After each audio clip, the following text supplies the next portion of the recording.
Elite TV के लिगलंगी मनुंग चना अहाक हाइबसे अइना मियाम पुनमके मफमदा यामना खंबा हैबा अमगी मनुंगदा अइ लैजदे हाइबसिमा अइना हाना तमथोक्सगे अदुगा लोइनना मालेम ताइबंग पानसिदा अहिंगबा मोइना अइना हिंजरखिबसे 1970 मार्च कुन्निपान लमतागी कुन्माथोइनि पानबा थांजा नमितके अयुक पुंग मापनदा पोगलखिबना अहाक ताइबंग मियोइबगे महिंग लोल अमगी मनुंग सन्ना अहाक ताइबंग चिंजाक चारगा मियोइबगे सनबी मनुंग साके एंसांगा अनिगी मरक्ता अइ हिंजरे अइने हिंगलकपा मतमदा अइगी खरजितंग मयामगा खेनबा अमना अइगी इमुंगना लायरबा अमा ओइखिबदगी लेमलई ngaगी mathenda mapung phaba nga chajaraktawa maitai sengi machang chajaraktawa ayen chengna charakpa aduga loinana ngasaigi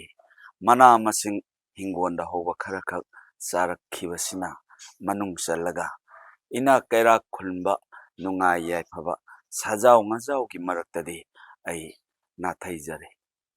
aina lairaba ma oijabadagi aduga loinana Kumjali Singamaga Samapan Mauda Manga 1995 Singama Samapan Mauda Mangada Ayah Kangaudarba Mikup Amakakna Aibo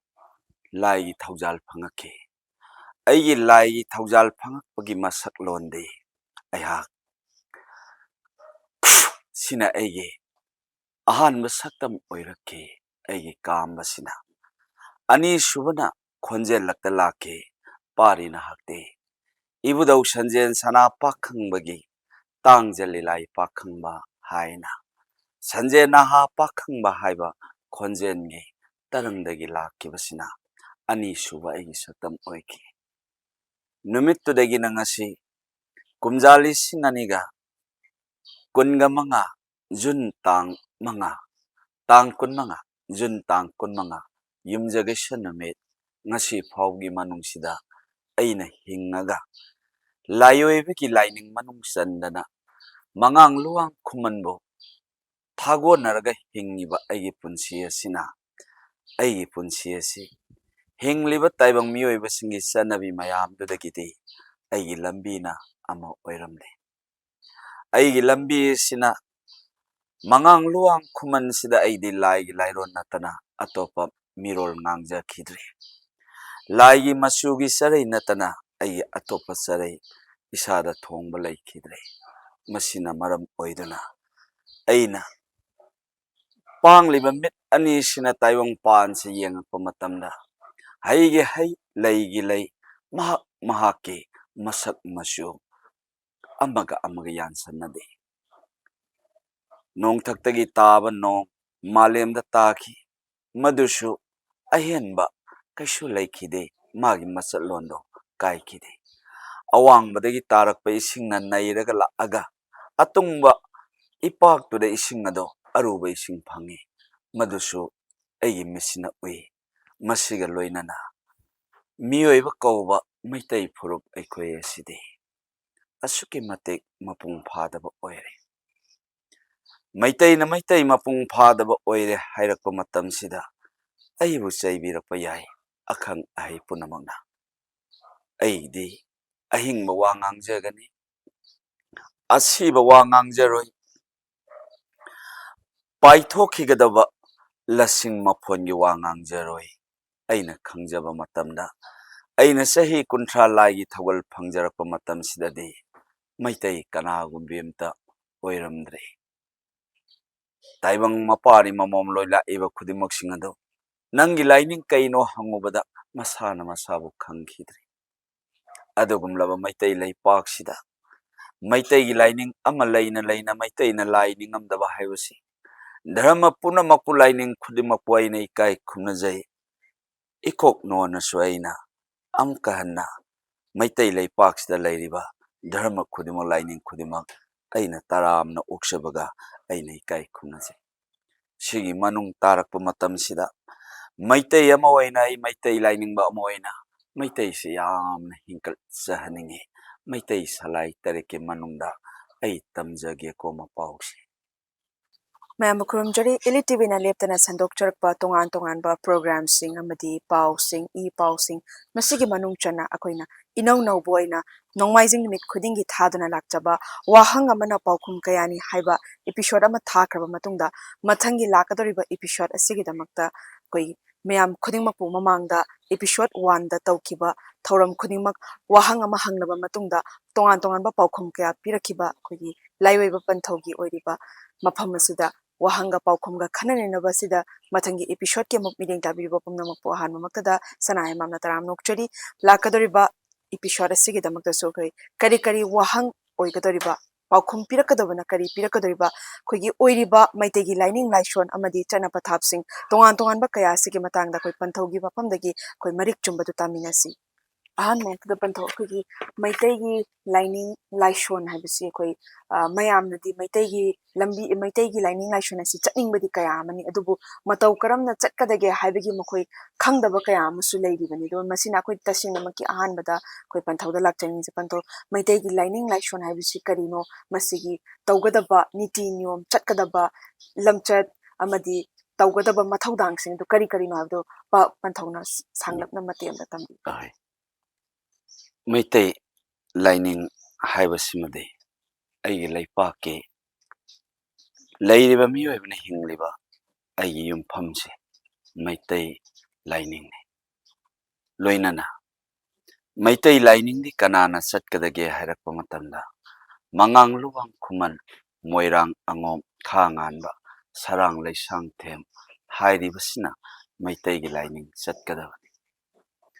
ꯃꯩꯇꯩꯒꯤ ꯂꯥꯏꯅꯤꯡ ꯆꯠꯄ ꯃꯇꯝꯗ ꯑꯩꯈꯣꯏꯗ ꯌꯥꯝꯅ ꯑꯋꯥꯕ ꯄꯣꯠꯂꯨꯝꯗꯤ ꯊꯣꯏꯗꯣꯛꯅ ꯅꯟꯕ ꯅꯠꯇꯦ꯫ ꯂꯥꯏꯅꯤꯡꯊꯧ ꯂꯩꯃꯔꯦꯟ ꯏꯃꯨꯡꯒꯤ ꯂꯥꯏ ꯃꯤꯌꯥꯝ ꯄꯨꯝꯅꯃꯛꯅ ꯅꯤꯡꯕꯤꯔꯤ꯫ ꯑꯆꯦꯄ ꯍꯥꯏꯕꯁꯤꯃ ꯈꯛꯇꯪꯗꯤ ꯑꯩꯈꯣꯏ ꯁꯦꯝꯗꯣꯛꯃꯤꯟꯅꯁꯤ꯫ ꯃꯁꯤꯅ ꯖꯇ꯭ꯔꯥ ꯍꯥꯏꯕ ꯃꯐꯝ ꯑꯗꯨ ꯃꯩꯇꯩ ꯑꯩꯈꯣꯏꯒꯤꯅ ꯑꯆꯦꯄ ꯀꯧꯏ꯫ ꯃꯗꯨꯒ ꯂꯣꯏꯅꯅ ꯏꯃꯥ ꯂꯩꯃꯔꯦꯟ ꯀꯨꯔꯨꯝ ꯁꯤꯗꯕꯤ ꯂꯩꯃꯔꯦꯜ ꯀꯖꯥꯎ ꯌꯥꯔꯤꯕꯤ ꯏꯃꯥꯒꯤ ꯏꯁꯥꯏ ꯆꯐꯨ ꯂꯩꯕꯥꯛꯀꯤ ꯆꯐꯨ ꯑꯣꯏꯁꯤ ꯏꯁꯇꯤꯜ ꯑꯃꯁꯨꯡ ꯄꯤꯊ꯭ꯔꯥꯏꯅ ꯆꯤꯡꯉꯒ ꯏꯁꯥꯏꯐꯨ ꯈꯤꯟꯕ ꯇꯧꯍꯩꯗꯦ꯫ ꯏꯁꯥꯏꯐꯨ ꯂꯩꯇꯕ ꯍꯥꯏꯕꯁꯤ ꯏꯃꯨꯡꯗꯨꯒꯤ ꯃꯩꯇꯩ ꯑꯃ ꯑꯣꯏꯕꯗ ꯃꯄꯨꯡ ꯐꯥꯗꯕ ꯑꯣꯏ꯫ ꯅꯍꯥ ꯌꯨꯝꯕꯥꯟꯅꯤ ꯊꯝꯈꯤꯔꯣꯏ ꯍꯥꯏꯕ ꯇꯧꯕꯤꯒꯅꯨ꯫ ꯅꯍꯥꯗꯨꯁꯨ ꯅꯣꯡꯃ ꯃꯇꯝ ꯂꯥꯛꯑꯒ ꯑꯍꯜ ꯑꯗꯨꯃꯛ ꯑꯣꯏꯔꯛꯈꯤꯒꯅꯤ꯫ ꯑꯗꯨꯅ ꯏꯁꯥꯏꯐꯨ ꯈꯤꯟꯕꯤꯌꯨ, ꯇꯣꯡꯀꯥ ꯐꯅꯦꯛ ꯁꯦꯠꯄꯤꯌꯨ, ꯂꯥꯏ ꯍꯔꯥꯎ ꯂꯥꯏꯐꯤ ꯃꯆꯥ ꯈ꯭ꯋꯥꯡꯆꯦꯠ ꯂꯥꯛꯄꯤꯌꯨ, ꯑꯗꯨꯒ ꯂꯣꯏꯅꯅ ꯏꯅꯐꯤ ꯊꯣꯟꯕꯤꯌꯨ, ꯃꯈꯨꯝ ꯑꯃ ꯌꯥꯎꯕꯤꯌꯨ꯫ ꯃꯈꯨꯝꯗꯣ ꯑꯩꯈꯣꯏꯅ ꯍꯣꯍꯟꯒꯗꯕꯅꯤ ꯍꯥꯏꯕꯗꯣ ꯍꯣꯗꯕꯗ ꯀꯩꯁꯨ ꯀꯥꯏꯗꯦ꯫ ꯃꯁꯤꯃ ꯂꯩꯖꯔꯦ꯫ ꯑꯗꯨꯒ ꯂꯣꯏꯅꯅ ꯃꯩꯇꯩ ꯑꯃ ꯑꯣꯏꯔꯛꯄ ꯃꯇꯝ ꯑꯩꯒꯤ ꯁꯥꯒꯩꯒꯤ ꯌꯨꯝꯅꯥꯛꯇꯨꯒꯤ ꯏꯄꯥ ꯏꯄꯨ ꯄꯣꯛꯄꯕꯨ ꯆꯤꯡꯈꯩꯗ ꯂꯥꯠꯄꯤꯌꯨ꯫ ꯃꯗꯨꯒꯤ ꯃꯇꯨꯡ ꯇꯥꯔꯛꯄꯗꯒꯤꯗꯤ ꯃꯩꯇꯩ ꯑꯃ ꯑꯣꯏꯕꯒꯤ ꯃꯆꯠꯂꯣꯟ ꯈꯨꯗꯤꯡꯃꯛꯇꯨꯗꯤ ꯇꯞꯅ ꯇꯞꯅ ꯑꯗꯨꯃꯛ ꯏꯁꯥꯅ ꯈꯪꯉꯛꯀꯅꯤ꯫ ꯃꯩꯇꯩ ꯑꯣꯏꯕꯗꯤ ꯃꯩꯇꯩ ꯑꯩꯅ ꯑꯣꯏꯔꯒ ꯃꯩꯇꯩꯒꯤ ꯆꯠꯅꯕꯤꯁꯦ ꯈꯪꯉꯛꯀꯅꯤ꯫ ꯄꯟꯊꯧ ꯑꯗꯨꯒ ꯑꯩꯈꯣꯏꯅ ꯍꯧꯖꯤꯛ ꯁꯤꯖꯤꯟꯅꯔꯤꯕ ꯂꯣꯟꯁꯤꯡ ꯑꯗꯨꯒ ꯍꯧꯖꯤꯛ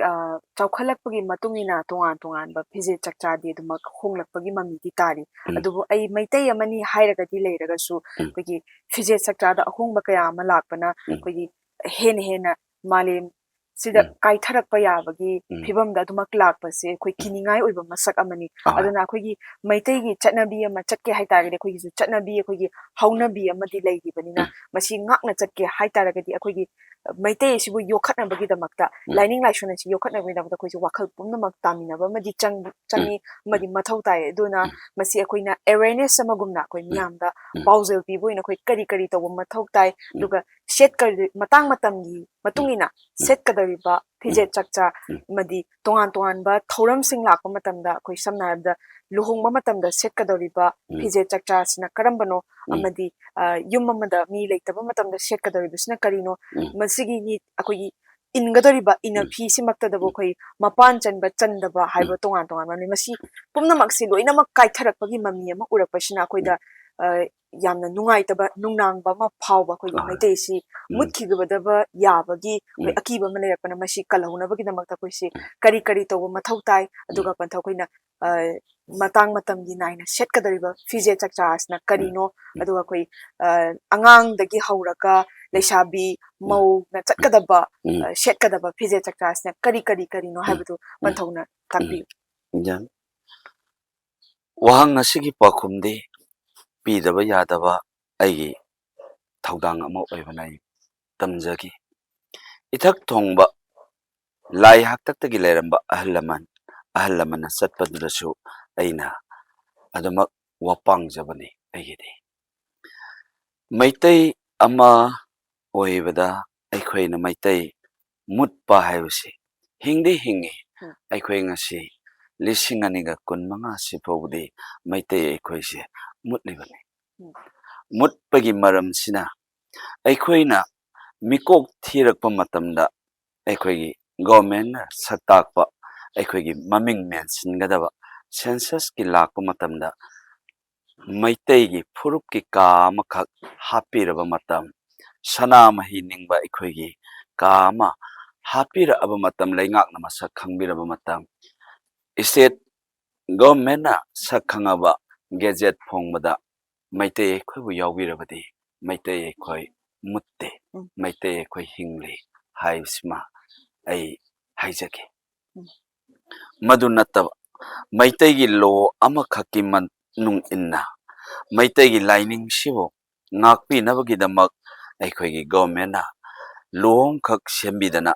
india na masak khangba lining ama oiraba matamna maitai aikhoi hingi haibasima ai thamjagi madu natri phobodi maitai aikhoi hingasu asibaga pakhakni masiga loinana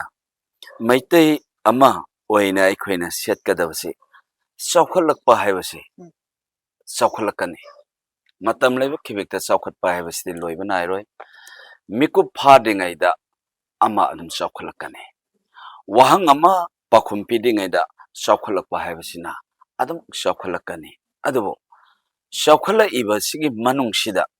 miyoiba kouba aina khanhagadabani maitai gi phije setpada yadaba haibse suklai leite nupi oigera nupa oigera maitai gi phi setlaga thabak khudima mahak chachabada kaisu kaide adubo mahaki department duki matungina mahaki loisang dugi matungina setaba yadaba uniform duma setkibadadi maduda aikhoina ayatpa piba yade aduga lanai private oina aina hingma matamda government gi thabak torsu phane mayek naiba setpa yai nupi oibisi aduga loinana ngasai aikhoina wangkhai phi amasung moirang phijin inbada kaisu kaide ayangba arumba nungaigadabasi aina setpada dum yai maduda mayeng tagadaba natte uniform da sarkarna thabak tawbagi sakhangse pirakpa natte aduna aigi ihaigi lairikta adum pirakpa thabak tawbagi ayabani aduna nupi oibi khudimuna setpada kaide aduga nupa oiba khudimaksu lining phijol ama setlaga ma department duda thabak setpada kaim kaide phajom sekera khudai setkera magi tanan taru maki mahingle lamada hingbada kaisu kaide malemgi mafam khudimukta masak khangba leipa kharada ngasai bot karabasu aduga phamnai tunaiba oirabasu mahaki phijonda setlaga mahak leibak sige thabak ama maipunabada yaudaba natte aikhoi malem prithvi sida uba miyoibigi saktamda aduga loinana isagi phijol ama ngakpa haibasidi masidi mi ama oina poobadi sak ama sarabadi hingbu hinglabadi wakhan seba nadaba taragadi maitai aikhoigi phijon di maitai aikhoina setkadabani maitai aikhoina ngakna chatkadabani aduga loinana lairiba ꯃꯍꯥꯛꯅ ꯁꯦꯠꯅꯤꯡꯕꯗ ꯑꯗꯨꯒ ꯑꯩꯒꯤ ꯊꯕꯛꯀꯤ ꯃꯇꯨꯡ ꯏꯟꯅ ꯑꯩ ꯁꯦꯠꯆꯒꯦ ꯍꯥꯏꯕ ꯃꯥꯒꯤ ꯃꯅꯤꯡ ꯇꯝꯕꯗꯨꯃꯗꯤ ꯃꯗꯨ ꯃꯅꯤꯡ ꯇꯝꯕꯁꯤꯁꯨ ꯌꯥꯗꯦ ꯃꯔꯝꯗꯤ ꯃꯤ ꯑꯃꯒ ꯃꯤ ꯑꯃꯒꯤ ꯃꯔꯛꯇ ꯊꯩꯅꯔꯒ ꯆꯠꯀꯗꯧꯔꯤꯕꯅꯤꯅ ꯃꯤ ꯑꯃꯅ ꯃꯤ ꯑꯃꯗ ꯌꯦꯡꯉꯛꯀꯗꯕ ꯂꯩꯕꯅꯤꯅ ꯑꯩ ꯏꯊꯟꯇꯒꯤ ꯏꯅꯤꯡ ꯏꯈꯥ ꯇꯝꯃꯒ ꯄꯛꯁꯦꯠ ꯁꯦꯠꯄꯁꯨ ꯌꯥꯗꯦ ꯐꯤꯖꯣꯜ ꯍꯥꯏꯕꯁꯤꯅ ꯑꯩꯒꯤ ꯂꯩꯄꯥꯛ ꯃꯁꯛ ꯇꯥꯛꯏꯅꯤ ꯂꯥꯏꯅꯤꯡ ꯃꯁꯛ ꯇꯥꯛꯏꯅꯤ ꯑꯩꯒꯤ ꯁꯛꯇꯝ ꯃꯁꯛ ꯇꯥꯛꯏꯅꯤ ꯑꯩꯒꯤ ꯂꯝꯗꯝ ꯃꯁꯛ ꯇꯥꯛꯏꯅꯤ ꯑꯗꯨꯅ ꯉꯁꯥꯏꯒꯤ ꯌꯥꯝ ꯄꯥꯛ ꯆꯥꯎꯈ꯭ꯔꯦ ꯑꯗꯨꯕꯨ ꯈꯖꯤꯛ ꯈꯖꯤꯛ ꯁꯝꯂꯛꯄꯗ ꯑꯩ ꯍꯥꯏꯖꯕꯗ ꯂꯨꯍꯣꯡꯂꯕꯤ ꯏꯆꯥ ꯅꯤꯡꯉꯣꯜ ꯑꯃꯅ ꯃꯩꯇꯩ ꯅꯤꯡꯉꯣꯜ ꯑꯃꯅ ꯆꯟꯗꯣꯟ ꯊꯤꯟꯕ ꯑꯃꯁꯨꯡ ꯖꯄꯥ ꯍꯥꯞꯄ ꯕꯥꯍꯨꯔꯥꯅꯤ ꯍꯥꯞꯄ ꯑꯗꯨꯒ ꯀꯔꯅ ꯐꯨꯟ ꯍꯥꯞꯄ ꯋꯥꯍꯣꯡ ꯒꯨꯂꯥꯞ ꯀꯣꯛꯇ ꯊꯦꯠꯄ ꯍꯥꯏꯕꯁꯤꯃꯗꯤ ꯃꯩꯇꯩ ꯅꯤꯡꯉꯣꯜꯗꯤ ꯅꯠꯇꯦ ꯑꯗꯨꯒ ꯄꯣꯠꯂꯣꯏ ꯁꯦꯠꯄꯁꯤꯁꯨ ꯃꯩꯇꯩ ꯁꯛꯇꯥꯛ ꯐꯤꯖꯣꯜꯗꯤ ꯅꯠꯇꯦ ꯃꯁꯤꯅ ꯉꯁꯥꯏꯒꯤ ꯔꯥꯁꯦꯁꯣꯔꯤꯒꯤ ꯑꯗꯨꯅ ꯉꯁꯥꯏ ꯏꯕꯨꯡꯉꯣ ꯏꯕꯦꯝꯃ ꯑꯅꯤꯒꯤ ꯁꯛꯇꯝꯅꯤ ꯃꯩꯇꯩ ꯑꯩꯒꯤꯗꯤ ꯃꯗꯨ ꯁꯣꯛꯇꯕꯅ ꯐꯒꯅꯤ ꯑꯗꯨꯒ ꯂꯣꯏꯅꯅ ꯃꯊꯪ ꯑꯃꯨꯛ ꯇꯥꯖꯔꯛꯄꯗ ꯄꯂꯦꯝ ꯃꯃꯥ ꯑꯣꯏꯕꯤꯁꯤꯡꯅ ꯑꯩꯈꯣꯏꯒꯤ ꯂꯩꯔꯤꯕ ꯏꯅꯐꯤ ꯐꯤꯗꯨꯞꯁꯤꯕꯨ ꯑꯩꯈꯣꯏꯅ ꯍꯟꯊꯅ ꯈꯜꯂꯤ ꯃꯇꯝꯒꯤ ꯃꯇꯨꯡ ꯏꯟꯅ ꯃꯨꯀꯥ ꯍꯥꯏꯔꯤꯕ ꯐꯤ ꯑꯁꯤꯕꯨ ꯑꯩꯈꯣꯏꯅ ꯏꯜꯂꯒ ꯃꯃꯧ ꯑꯣꯛꯄ ꯑꯗꯨꯒ ꯃꯌꯥ ꯑꯣꯛꯄꯒꯨꯝꯕ ꯃꯁꯤꯗ ꯆꯠꯂꯤ ꯃꯅꯦꯝ ꯑꯣꯏꯕꯤꯁꯤꯅ ꯃꯁꯤ ꯌꯥꯗꯦ ꯑꯗꯨꯒ ꯐꯤ ꯃꯆꯨ ꯃꯆꯨ ꯏꯟꯁꯤꯟꯕ ꯌꯥꯗꯦ ꯑꯃꯨꯕꯒ ꯏꯟꯁꯤꯟꯕ ꯌꯥꯗꯦ ꯂꯩꯔꯣꯡ ꯀꯔꯤ ꯁꯦꯠ ꯊꯥꯖꯟꯗꯅ ꯃꯆꯨ ꯃꯃꯦꯟ ꯊꯣꯛꯍꯟꯕ ꯌꯥꯗꯦ ꯑꯗꯨꯅ ꯉꯁꯥꯏꯒꯤ ꯀꯨꯖꯕ ꯌꯥꯕ ꯃꯇꯝꯗꯗꯤ ꯏꯅꯐꯤ ꯐꯤꯗꯨꯞꯇꯨꯅ ꯉꯁꯥꯏꯒꯤ ꯄꯂꯦꯝ ꯃꯃꯥ ꯑꯣꯏꯕꯤ ꯃꯅꯦꯝꯗꯨꯒꯤ ꯏꯟꯒꯗꯕ ꯐꯤꯅꯤ ꯊꯝꯕꯥꯜ ꯂꯩꯈꯣꯛ ꯐꯅꯦꯛꯁꯤꯗ ꯑꯩꯈꯣꯏꯒꯤ ꯑꯉꯧꯕ ꯈꯔ ꯆꯪꯕꯁꯤꯅ ꯉꯁꯥꯏꯒꯤ ꯃꯅꯦꯝ ꯑꯣꯏꯕꯤꯗꯨꯒꯤ ꯐꯤꯖꯣꯜꯅꯤ ꯃꯁꯤꯗꯩꯁꯤꯗ ꯈꯣꯏ ꯂꯣꯟꯕꯗꯨꯅ ꯃꯩꯇꯩ ꯑꯩꯈꯣꯏꯒꯤ ꯆꯠꯅꯕꯤꯒꯤ ꯐꯤꯖꯣꯜꯅꯤ ꯃꯁꯤꯗ ꯍꯣꯡꯇꯣꯛ ꯍꯣꯡꯖꯤꯟ ꯌꯥꯗꯦ ꯑꯗꯨꯒ ꯑꯃ ꯐꯤꯗꯨꯞꯁꯤ ꯏꯟꯗꯅ ꯂꯥꯛꯑꯒ ꯂꯨꯍꯣꯡꯕꯒꯤ ꯃꯌꯣꯟꯗꯨꯗ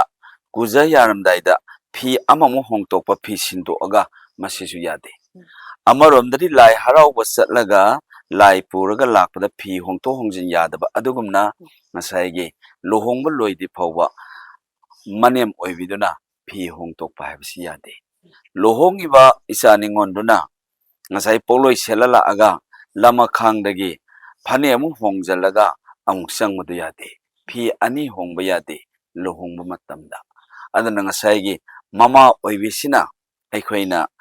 ꯏꯅꯐꯤ ꯐꯤꯗꯨꯞꯁꯤꯃ ꯏꯟꯒꯗꯕꯅꯤ ꯊꯝꯕꯥꯜ ꯂꯩꯈꯣꯛ ꯐꯅꯦꯛꯁꯤꯃ ꯑꯩꯈꯣꯏ ꯁꯦꯠꯄꯤꯒꯗꯕꯅꯤ ꯃꯥꯂꯦꯝ ꯂꯩꯁꯥꯁꯤꯃ ꯅꯝꯕꯤꯒꯗꯕꯅꯤ ꯃꯩꯇꯩꯒꯤ ꯋꯥꯔꯤꯗꯅꯤꯀꯣ ꯑꯩꯅ ꯐꯣꯡꯗꯣꯛꯆꯩꯁꯦ ꯃꯄꯥ ꯑꯣꯏꯕꯁꯨ ꯃꯨꯀꯥ ꯁꯦꯠꯆꯟꯕ ꯌꯥꯗꯦ ꯑꯩꯈꯣꯏꯒꯤ ꯑꯀꯨꯡꯕ ꯐꯩꯖꯣꯝ ꯐꯩ ꯇꯥꯕ ꯁꯦꯠꯄꯤꯒꯗꯕꯅꯤ ꯄꯨꯡꯌꯥꯠ ꯃꯄꯨꯡ ꯐꯥꯕ ꯑꯃ ꯂꯤꯠꯄꯤꯒꯗꯕꯅꯤ ꯑꯗꯨꯒ ꯂꯣꯏꯅꯅ ꯑꯩꯈꯣꯏ ꯏꯅꯐꯤ ꯐꯤꯗꯨꯞ ꯑꯃ ꯌꯥꯟꯒꯗꯕꯅꯤ ꯂꯨꯍꯣꯡꯉꯤꯕ ꯏꯆꯥꯁꯤꯁꯨ ꯑꯩꯈꯣꯏꯅ ꯄꯤꯕꯥꯗꯨꯁꯨ ꯁꯂꯥꯏ ꯀꯣꯌꯦꯠ ꯍꯥꯏꯗꯅ ꯀꯣꯛꯁꯤ ꯀꯣꯏꯔꯦꯟ ꯑꯍꯨꯝ ꯑꯁꯤꯅ ꯏꯕꯨꯙꯧ ꯄꯥꯈꯪꯕꯅ ꯈꯜꯂꯒ ꯆꯠꯄꯅꯤ ꯃꯍꯥꯛꯀꯤ ꯑꯩꯈꯣꯏꯒꯤ ꯀꯣꯌꯦꯠ ꯁꯂꯥꯏ ꯀꯣꯌꯦꯠꯁꯤ ꯅꯠꯇꯅ ꯑꯇꯣꯞꯄ ꯊꯣꯟꯕ ꯌꯥꯗꯦ ꯃꯩꯇꯩꯒꯤꯗ ꯃꯁꯤꯒ ꯂꯣꯏꯅꯅ ꯑꯩꯈꯣꯏꯅ ꯂꯨꯍꯣꯡꯗ꯭ꯔꯤꯉꯩ ꯃꯇꯝꯗ ꯅꯨꯄꯤ ꯃꯌꯨꯝꯗ ꯅꯨꯄꯥꯅ ꯆꯠꯂꯒ ꯑꯩꯈꯣꯏ ꯑꯊꯨꯝ ꯃꯍꯥꯎ ꯆꯥꯃꯤꯟꯅꯕ ꯃꯁꯤ ꯑꯩꯈꯣꯏꯅ ꯌꯥꯗꯦ ꯑꯗꯨꯒ ꯂꯣꯏꯅꯅ ꯉꯁꯥꯏꯒꯤ ꯈꯨꯗꯣꯞ ꯁꯤꯕ ꯂꯤꯛ ꯁꯅꯥꯒꯤ ꯂꯤꯛ ꯍꯨꯛꯅꯕ ꯂꯨꯍꯣꯡꯕ ꯅꯨꯃꯤꯠꯇ ꯁꯅꯥꯒꯤ ꯂꯤꯛꯀꯁꯤ ꯃꯥꯒꯤ ꯏꯃꯨꯡ ꯃꯅꯨꯡꯗ ꯊꯣꯟꯖꯕꯗꯨꯅ ꯊꯣꯟꯖꯕꯅꯤ ꯂꯨꯍꯣꯡꯐꯥꯟꯗ ꯁꯅꯥꯒꯤ ꯂꯤꯛꯁꯦ ꯑꯩꯈꯣꯏꯅ ꯅꯨꯄꯥ ꯅꯨꯄꯤ ꯍꯨꯛꯃꯤꯟꯅꯕ ꯌꯥꯗꯦ ꯃꯁꯤꯒꯤ ꯃꯔꯝꯁꯤꯅ ꯑꯩꯈꯣꯏꯗ ꯌꯥꯝ ꯀꯥꯏꯔꯛꯀꯅꯤ ꯂꯨꯍꯣꯡꯕꯒꯤ ꯂꯩ ꯄꯔꯦꯡ ꯂꯦꯡꯕ ꯃꯇꯝꯗ ꯑꯩꯈꯣꯏꯅ ꯋꯥꯡꯈꯩꯒꯤ ꯐꯤ ꯂꯩ ꯃꯆꯨꯁꯤ ꯏꯟꯒꯗꯕꯅꯤ ꯅꯨꯄꯤ ꯑꯁꯤꯅ ꯐꯨꯔꯤꯠ ꯑꯉꯥꯡꯕꯁꯤ ꯂꯤꯠꯄꯤꯒꯗꯕꯅꯤ ꯊꯝꯕꯥꯜ ꯂꯩꯈꯣꯛ ꯐꯅꯦꯛꯇꯅ ꯊꯝꯕꯥꯜ ꯂꯩ ꯆꯪꯕ ꯑꯉꯥꯡꯕꯁꯦ ꯑꯩꯈꯣꯏ ꯃꯁꯤ ꯊꯣꯟꯕꯤꯒꯗꯕꯅꯤ ꯑꯗꯨꯒ ꯂꯣꯏꯅꯅ ꯆꯠꯅꯗꯦ ꯍꯥꯏꯗꯅ ꯏꯟꯊꯨꯔꯒꯗꯤ ꯃꯗꯨꯗ ꯑꯩꯈꯣꯏꯅ ꯀꯔꯤꯒꯨꯝꯇ ꯍꯥꯏꯕ ꯉꯝꯗꯦ ꯑꯗꯨꯒ ꯆꯠꯅꯕꯤ ꯑꯃ ꯑꯣꯏꯅ ꯑꯩꯈꯣꯏꯅ ꯄꯥꯡꯂꯒꯦ ꯄꯥꯡꯉꯗꯤ ꯅꯤꯉꯣꯟꯗꯨ ꯐꯥꯎꯕꯗ ꯃꯥꯏ ꯁꯅꯥ ꯂꯨꯄꯥ ꯁꯤꯖꯔꯒ ꯐꯤꯗꯣꯟ ꯆꯤꯡꯈꯠꯂꯒ ꯏꯅꯐꯤ ꯑꯩꯈꯣꯏꯒꯤ ꯉꯁꯥꯏꯒꯤ ꯂꯩ ꯃꯆꯨꯒꯤ ꯋꯥꯡꯈꯩ ꯐꯤꯗꯨ ꯏꯜꯂꯒ ꯃꯥꯒꯤ ꯉꯁꯥꯏꯒꯤ ꯂꯩꯔꯥꯡ ꯄꯔꯦꯡ ꯐꯥꯎꯕꯗ ꯂꯦꯡꯕꯗ ꯃꯥꯒꯤ ꯃꯄꯨꯔꯣꯏꯕ ꯄꯨꯟꯁꯤꯕ ꯁꯦꯟꯅ ꯈꯥꯏꯅꯗꯕ ꯑꯗꯨꯒ ꯃꯆꯥ ꯅꯨꯄꯥ ꯅꯨꯄꯤ ꯄꯣꯛꯇꯅ ꯌꯥꯝꯅ ꯅꯨꯡꯉꯥꯏꯒꯅꯤ ꯑꯗꯨꯅ ꯉꯁꯥꯏ ꯀꯔꯤꯒꯤ ꯐꯤꯗꯣꯟ ꯆꯤꯡꯈꯠꯂꯤꯕꯅꯣ ꯍꯥꯏꯔꯛꯄ ꯃꯇꯝꯗ ꯑꯩꯗꯤ ꯃꯄꯨ ꯄꯥꯜꯂꯦ ꯉꯁꯤꯗꯒꯤ ꯑꯩ ꯏꯄꯨꯔꯣꯏꯕꯒꯤ ꯉꯛꯁꯝꯗ ꯍꯨꯛꯀꯗꯕ ꯁꯤꯡꯉꯦ ꯂꯩꯔꯥꯡꯅꯤ ꯑꯩꯅ ꯂꯦꯡꯉꯤꯕꯁꯤ ꯀꯅꯥꯒꯨꯝꯕ ꯑꯃꯇꯅ ꯂꯦꯡꯕ ꯅꯠꯇꯦ ꯃꯁꯤꯅ ꯑꯩꯒꯤ ꯄꯨꯟꯁꯤꯒꯤ ꯁꯅꯥ ꯂꯨꯄꯥꯅ ꯄꯨꯀꯩ ꯂꯪꯀꯩ ꯆꯣꯟꯅ ꯄꯤꯔꯕꯁꯨ ꯄꯨꯝꯅꯃꯛꯇꯣ ꯑꯔꯥꯏꯕꯅꯤ ꯍꯨꯛꯏꯕ ꯁꯤꯡꯉꯦ ꯂꯩꯔꯥꯡ ꯄꯔꯦꯡꯗꯨꯅ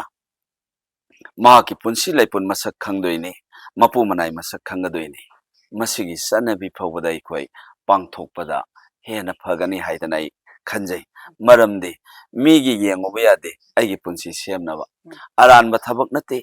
ꯅꯨꯄꯤ ꯑꯣꯏꯕꯤ ꯑꯃꯅ ꯐꯤꯗꯣꯟ ꯆꯤꯡꯈꯠꯄ ꯍꯥꯏꯕꯁꯤ ꯏꯔꯨꯖꯔꯁꯨ ꯆꯤꯡꯈꯠꯂꯕꯅꯤ ꯆꯤꯡꯒꯤ ꯎꯇꯤ ꯂꯨꯖꯔꯁꯨ ꯆꯤꯡꯈꯠꯂꯕꯅꯤ ꯑꯗꯨꯒ ꯃꯆꯥꯒꯤ ꯃꯊꯧ ꯇꯧꯕꯗꯁꯨ ꯆꯤꯡꯈꯠꯂꯒꯗꯕꯅꯤ ꯃꯩꯇꯩ ꯑꯩꯈꯣꯏꯒꯤꯗꯤ ꯃꯇꯝ ꯂꯩꯕ ꯈꯤꯕꯦꯛꯇ ꯅꯪꯒꯤ ꯁꯛꯇꯝ ꯀꯅꯥꯅꯣ ꯃꯧꯁꯦ ꯍꯥꯏꯕ ꯃꯇꯝꯗ ꯐꯤꯗꯣꯜ ꯆꯤꯡꯈꯠꯄ ꯑꯗꯨꯒ ꯂꯨꯇꯨꯡ ꯁꯝꯕꯨꯟꯅꯕꯁꯤꯅ ꯑꯩꯈꯣꯏ ꯅꯨꯄꯤ ꯑꯣꯏꯕꯤ ꯃꯩꯇꯩꯒꯤ ꯃꯧ ꯑꯃꯒꯤ ꯃꯁꯛꯅꯤ ꯃꯁꯤꯒ ꯂꯣꯏꯅꯅ ꯃꯤ ꯁꯤꯕ ꯃꯇꯝꯗ ꯑꯩꯈꯣꯏꯅ ꯉꯁꯥꯏꯒꯤ ꯅꯨꯄꯥ ꯑꯣꯏꯕꯅ ngасai khudai haise khugi mathakta setpa khudai aduga khudai koyet lengyan simai khoi sawonagadabani khonggaw nu mapung oheloidabani masigi matung tarakpa matamda ngasai gi leikhidabadu kidamakta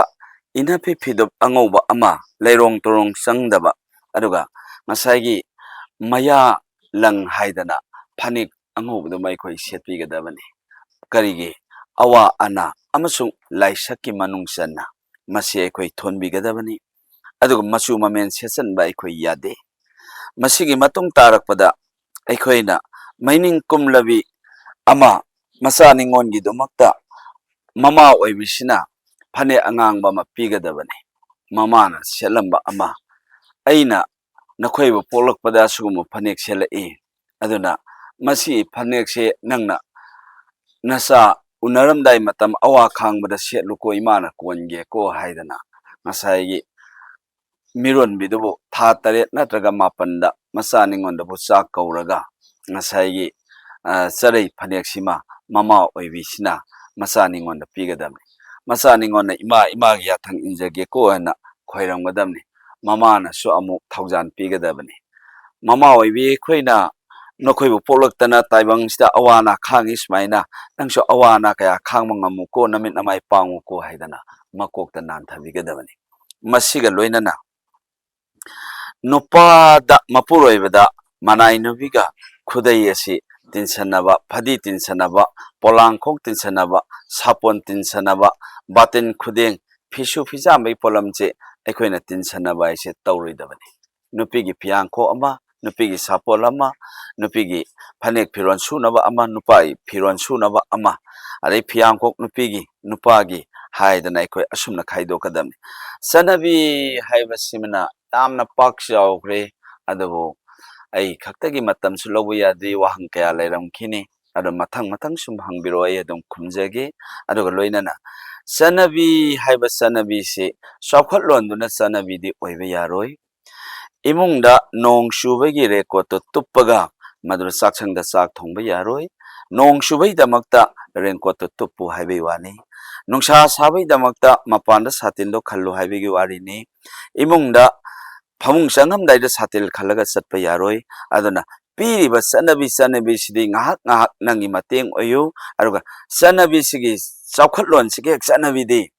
ipa ipu lining haktak tagi chawkhatlaga lakpa maitegi thausilon punamakse masina lengdraba chawkhatpagi saktamni haidana maitegi de ai asumna tamjage Thagachari panthok aduda atoppa wahang lakchuni mamangda panthona haziki ningol oibisingna tawgadaba adu yum palabi moksingna tawgadabagi ama laklambada hazi akhoi yum palabi moksing sina akhoi sambun punbagi ama lakibase sambun sigi wahan thokse yamna leiba adubu matamdugi mamangai matamda akhoi ahal ipa ipu singna chatnaramba mawong aduti hojikti adu yamna kai khre habtare jikti lesabi singna sudumak sambun punba sunare mau singna sam thadoga adum lambi langhangda chatpasu dumak thengnare aduna masisina akoi kadai phau yongna kairakpa yabagi phibamda leibage habdo panthona khatang paudam gi yam kai gane kari ge no harpa matamda ꯂꯩꯁꯥꯕꯤꯁꯨ ꯃꯤꯅꯤ ꯂꯩꯁꯥꯕꯤ ꯈꯨꯗꯤꯡꯃꯛꯅ ꯉꯁꯥꯏꯒꯤ ꯇꯨꯡꯌꯥꯟ ꯁꯝꯂꯥꯡ ꯊꯥꯗꯣꯛꯄ ꯄꯨꯟꯕ ꯃꯥꯏ ꯍꯨꯃꯥꯡ ꯁꯧꯕꯒꯤ ꯑꯗꯨꯒ ꯃꯥꯒꯤ ꯆꯠꯊꯣꯛ ꯆꯠꯁꯤꯟꯒꯤ ꯄꯥꯝꯕꯩ ꯑꯃꯒꯤ ꯃꯍꯥꯛꯅ ꯉꯁꯥꯏꯒꯤ ꯄꯨꯟꯁꯟꯕ ꯈꯣꯠꯆꯟꯕꯗꯣ ꯀꯩꯁꯨ ꯀꯥꯏꯗꯦ ꯑꯗꯨꯕꯨ ꯂꯩꯁꯥꯕꯤ ꯍꯥꯏꯕꯁꯤꯗꯤ ꯉꯁꯥꯏꯒꯤ ꯃꯄꯨ ꯄꯥꯟꯗ꯭ꯔꯤꯉꯩ ꯃꯄꯨꯔꯣꯏꯕ ꯌꯨꯝꯅꯥꯛ ꯁꯥꯒꯩꯅ ꯂꯝꯈꯜ ꯑꯣꯏꯗ꯭ꯔꯤꯉꯩ ꯄꯪꯊꯥ ꯊꯥꯗꯣꯛꯄ ꯌꯥꯕꯅꯤ ꯑꯗꯨꯒ ꯃꯧ ꯑꯃ ꯍꯥꯏꯕꯁꯤꯗꯤ ꯃꯄꯨ ꯄꯥꯟꯈ꯭ꯔꯕꯅꯤ ꯌꯨꯝꯅꯥꯛ ꯑꯃꯅ ꯐꯤꯕꯥꯟ ꯀꯣꯏꯁꯜꯂꯒ ꯊꯝꯈ꯭ꯔꯕꯅꯤ ꯁꯂꯥꯏ ꯑꯃꯒꯤ ꯃꯅꯨꯡ ꯆꯟꯈ꯭ꯔꯕꯅꯤ ꯃꯍꯥꯛꯅ ꯃꯁꯝ ꯍꯦꯛ ꯊꯥꯗꯣꯛꯏꯕ ꯃꯈꯩ ꯅꯨꯄꯤ ꯑꯣꯏꯕꯤꯒꯤ ꯋꯥ ꯍꯥꯏꯕꯁꯤꯗꯤ ꯑꯩꯈꯣꯏ ꯈꯔꯗꯤ ꯂꯨꯏ ꯑꯗꯨꯕꯨ ꯂꯨꯔꯁꯨ ꯂꯨꯅ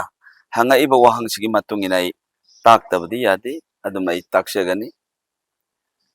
ꯑꯩꯈꯣꯏꯅ ꯃꯧꯅ ꯌꯥꯔꯤꯕ ꯃꯈꯩ ꯃꯄꯨꯔꯣꯏꯕ ꯌꯨꯝꯅꯥꯛ ꯃꯁꯤꯡ ꯌꯥꯝꯃꯤꯁꯦ ꯑꯩꯈꯣꯏ ꯁꯝꯁꯦ ꯊꯥꯗꯣꯛꯄꯗꯒꯤꯅꯤ ꯁꯝꯁꯤꯅ ꯊꯥꯗꯣꯔꯛꯄ ꯃꯇꯝꯗ ꯁꯝꯁꯦ ꯌꯥꯝ ꯉꯥꯎꯋꯦ ꯍꯥꯏꯕ ꯁꯝꯁꯤꯅ ꯃꯤ ꯄꯨꯝꯅꯃꯛꯄꯨ ꯃꯤꯠ ꯊꯍꯜꯂꯤ ꯑꯗꯨꯒ ꯂꯣꯏꯅꯅ ꯁꯅꯥꯗ ꯃꯤꯠ ꯊꯛꯇꯦ ꯍꯥꯏꯕ ꯑꯗꯨꯒ ꯉꯁꯥꯏꯒꯤ ꯃꯥꯒꯤ ꯁꯝꯂꯥꯡꯁꯤ ꯐꯖꯕꯁꯤ ꯑꯗꯨꯛꯀꯤ ꯃꯇꯤꯛ ꯐꯖꯈ꯭ꯔꯦ ꯇꯨꯡꯌꯥꯟ ꯇꯥꯕꯗ ꯁꯝꯂꯥꯡ ꯍꯥꯏꯅꯤ ꯑꯗꯨꯅ ꯃꯥꯒꯤ ꯁꯝꯁꯤꯅ ꯊꯥꯗꯣꯛꯄ ꯃꯇꯝꯗ ꯉꯁꯥꯏ ꯃꯥꯁꯦ ꯂꯩꯁꯥꯕꯤꯔ ꯃꯧꯔ ꯍꯥꯏꯁꯦ ꯈꯪꯉꯛꯇꯕꯗꯒꯤ ꯃꯤꯑꯣꯏꯕ ꯈꯨꯗꯤꯡꯃꯛꯀꯤ ꯃꯤꯇꯥꯐꯝꯁꯤ ꯑꯣꯏꯔꯛꯀꯅꯤ ꯍꯥꯏꯕ ꯑꯗꯨꯒ ꯂꯣꯏꯅꯅ ꯈꯪꯖꯗꯕꯒꯤ ꯃꯤꯍꯨꯜ ꯑꯃꯗ ꯃꯆꯥ ꯅꯨꯡꯁꯤ ꯈꯪꯉꯛꯇꯕ ꯃꯄꯨꯔꯣꯏꯕ ꯅꯨꯡꯁꯤ ꯈꯪꯉꯛꯇꯕ ꯃꯁꯥꯅ ꯃꯁꯥꯕꯨ ꯂꯥꯛꯁꯤꯟꯕ ꯉꯝꯃꯛꯇꯕ ꯃꯇꯝꯗꯨꯗ ꯃꯍꯥꯛ ꯉꯁꯥꯏ ꯈꯣꯡꯐꯝ ꯑꯃ ꯁꯣꯏꯕꯗꯒꯤ ꯃꯍꯥꯛ ꯃꯌꯨꯝ ꯃꯀꯩ ꯄꯥꯟꯈꯤꯕꯒ ꯌꯥꯎꯒꯅꯤ ꯍꯥꯏꯕ ꯑꯗꯨꯅ ꯌꯥꯔꯤꯕ ꯃꯈꯩ ꯃꯁꯤ ꯑꯩꯈꯣꯏꯅ ꯆꯥꯝꯃꯗ ꯃꯔꯐꯨꯐꯥꯎꯗꯤ ꯇꯧꯍꯩꯗꯦꯅ ꯑꯩ ꯍꯥꯏꯖꯒꯦ ꯂꯥꯏ ꯍꯥꯛꯇꯛꯇꯒꯤ ꯅꯄꯨꯔꯣꯏꯕ ꯄꯨꯟꯁꯤꯔꯣꯏ ꯅꯆꯥ ꯅꯋꯥ ꯄꯨꯟꯁꯤꯔꯣꯏ ꯑꯗꯨꯅ ꯃꯧꯅ ꯅꯁꯝ ꯊꯥꯗꯣꯛꯀꯅꯨ ꯍꯥꯏꯕꯁꯦ ꯃꯁꯤ ꯌꯥꯝꯅ ꯆꯨꯝꯂꯕ ꯋꯥꯐꯝ ꯑꯃꯅꯤ ꯑꯗꯨꯒ ꯂꯣꯏꯅꯅ ꯁꯝ ꯄꯨꯟꯕꯁꯤꯅ ꯑꯩꯈꯣꯏꯒꯤ ꯇꯥꯡꯖꯅ ꯉꯁꯥꯏꯒꯤ ꯃꯌꯥꯁꯤꯅ ꯃꯃꯩꯁꯨ ꯆꯤꯛꯁꯜꯂꯒ ꯂꯩ ꯍꯥꯏꯅ ꯆꯤꯛꯁꯜꯂꯒ ꯂꯩꯕ ꯃꯇꯝꯗ ꯇꯥꯡꯖꯁꯤ ꯀꯩꯗꯧꯅꯨꯡꯗ ꯁꯤꯗꯦ ꯑꯗꯨꯅ ꯃꯥꯅ ꯀꯜꯂꯒ ꯂꯩ ꯑꯗꯨꯅ ꯉꯁꯥꯏꯒꯤ ꯅꯨꯄꯤ ꯑꯣꯏꯕꯒꯤ ꯁꯝꯁꯤꯃ ꯑꯩꯈꯣꯏꯅ ꯍꯦꯛ ꯊꯥꯗꯣꯛꯈꯤꯕ ꯃꯇꯝꯗ ꯉꯁꯥꯏꯒꯤ ꯃꯃꯩ ꯊꯥꯗꯣꯛꯄꯒ ꯃꯥꯟꯅꯩ ꯁꯝꯖꯤꯁꯤꯅ ꯄꯨꯜꯂꯒ ꯃꯃꯩ ꯊꯥꯗꯔꯕ ꯃꯃꯥ ꯑꯣꯏꯕꯤꯗꯣ ꯃꯅꯦꯝ ꯑꯣꯏꯕꯤꯗꯣ ꯑꯗꯨꯝ ꯍꯥꯏꯔꯛꯑꯗꯕꯅꯤ ꯀꯔꯤꯒꯤꯅꯣ ꯍꯥꯏꯕ ꯃꯇꯝꯗ ꯃꯥꯅ ꯁꯝꯖꯤ ꯃꯃꯩꯁꯦ ꯊꯥꯗꯔꯛꯄꯗ ꯃꯥꯅ ꯀꯟꯈ꯭ꯔꯕ ꯃꯤꯗꯣ